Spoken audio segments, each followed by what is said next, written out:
914 թվականին Ատրպատականի Ամիրա Յուսուֆի կողմից հայոց Սմբատ առաջին թագավորի մահապատժի ենթարկվելուց հետո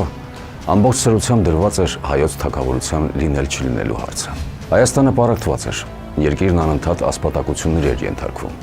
Քայքայվել էին պետական հաստատությունները, կառավարման համակարգն ու բանակը։ Նվաճված էին թագավորության բազմաթիվ քաղաքներ ու բերդեր։ Ստեղծվել էին թագավորական հակատորներ Գագիկ Արծրունու եւ Աշոտ Շապոհյանի գլխավորությամբ։ Կարծես մոտ էր Բագրատունյանց թագավորության կործանումը։ Այդուամենայնիվ երկիրը թեև պարտված եւ թուլացած զրկված չէր թշնամու դիմադրելու կարողությունից։ Այդ օրհասական պահին հայոց թագավորության պահպանման գործը ստանձնեց երիտասարդ թագաժառանգ Աշոտը,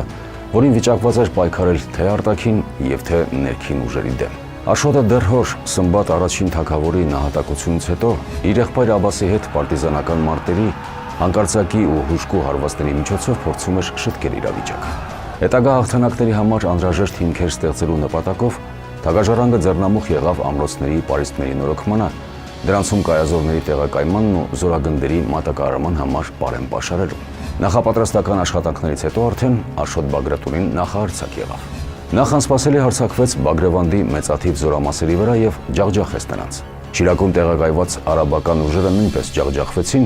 որից հետո հնարավոր եղավ վերագրավել նաեւ Գուգարքի հայրական տիրույթները։ Զարգացնելով հյուսիսային հաղթարշավը Աշոտ Բագրատունին սրընթաց երթով զորքերը հասցրեց Վիրքի մայրաքաղաք Տպխիս եւ անսպասելի գրոհով գրավեց այն։ Գուգարքից հանկարծակի մեծ արագությամբ Աշոտ երկաթը հասնում է հագարացիների զորքի վրա, որ գտնվում է Վրաստանի մայրաքաղաք Տպխիսում։ Եվ այնտեղ ոմանց սրոճարակ էր տալիս,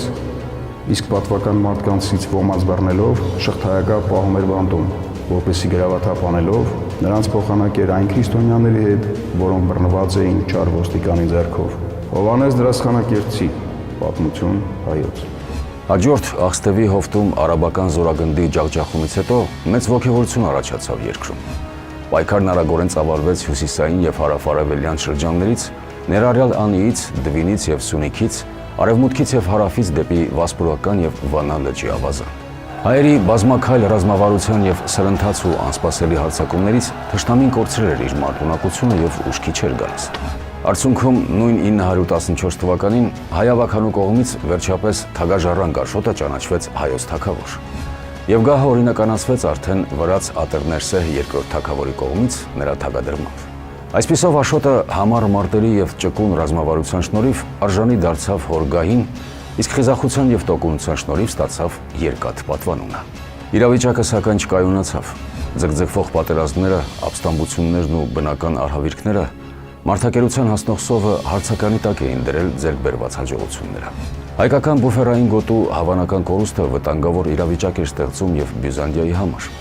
Ուստի Բյուզանդիայի կայսրը Կոստանդին Ծիրանածինը Աշոտ երկաթին մայրաքաղաք հրավիրեց քննարկելու համար մահմեդական զավթիչների դեմ քրիստոնեական միասնական ճակատ կազմելու հարցը։ 916 թվականին բյուզանդական զորքերով վերադարձած Աշոտ երկաթը սակայն շուտով կրկին միայնակ մնաց թշնամու հանդիման։ Չնայած դրան համառ եւ հետեւողական պայքարից հետո 919 թվականին Յուսուֆը ստիպված ճանաչեց Աշոտի գահակալությունն ու նրան թագ ուղարկեց։ Որոշ ժամանակ անց խալիֆը եւս ճանաչեց Աշոտ երկաթի գերագույն իրավունքը մյուս թագավորների նկատմամբ եւ շնորհեց նրան շահանշահ կամ թագավորած թագավոր տիտղոսը։ Աշոտ երկաթի գահը սակայն դեռ ամրապնդված չէր։ Խալիֆի դեմ ապստամբած եւ գերեվարված Յուսուֆը 922 թվականին կրկին ազատություն ստացավ եւ վերսկսեց Հայաստանը նվաճելու իր քաղաքականությունը։ Բազմաթիվ ճակատամարտերից ամենավճռականն ու նշանակալին թերևս Սևանի ծովամարտն էր, որը տեղի ունեցավ 924 թվականին։ Աշոտ երկաթի դեմ դուրս էր եկել այս անգամ Հայաստանի ոստիկանի պաշտոնը ստանձնած Բշիր զորավարը։ Բշիրի հսկայականակ զորքի դիմաց Սևանակղզում ապաստանած հայկական կողմն ուներ ընդամենը մի քանի հարյուրյակ, որի մեծ մասը կազմում էին թեթևազեն նետաձիգները առանց մերձամարտին հատուկ սպառազինության։ Որոշվեց զինվորներին նավակի վրա նստեցնելով շարժվել դեպի հակառակորդի բանակատեղին եւ ափին չհասած հանկարծակի նետահարումներով ծանրազեն ստորաբաժանումը ափ հանելու հնարավորություն ստեղծել ու ջախջախել թշնամուն։ Շուտապույտ պատրաստում է 11 նավ, նրանց վրա բարձրացնում 70 ազնվական մարդու եւ լայն լիճ աղեղներով զինված իր ծառաներին, որոնք քաջակորով եւ նետաձգության մեջ հմուտ մարդիկ էին եւ գրեթե մազից էլ չէին վրիպում։ Ապա ինքն էլ է նրանց հետ նավ բարձրանում եւ նրանք գնում են թշնամիների դեմ ծովամարտ տալու։ Հովհաննես Դրասխանակերտցի, պատմություն հայոց։ Հակառակորդին ապակողմնորոշելու նպատակով Աշոտ Երկաթը ևս տեղ գրավեց նավակներից մեկի վրա,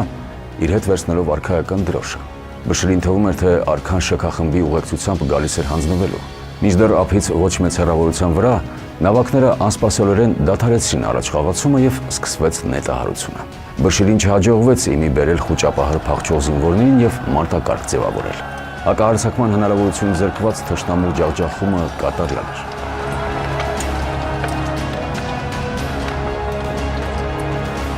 Սևանի ծովամարտից հետո շուտով Հայաստանը ձերբազատվեց թե Բյուզանդիայի հավակնություններից, թե Ատրպատականի սադջանների ոտնձգություններից եւ թե հասավ արաբական խալիֆայության գերիշխանության լիակատար թոթափմանը,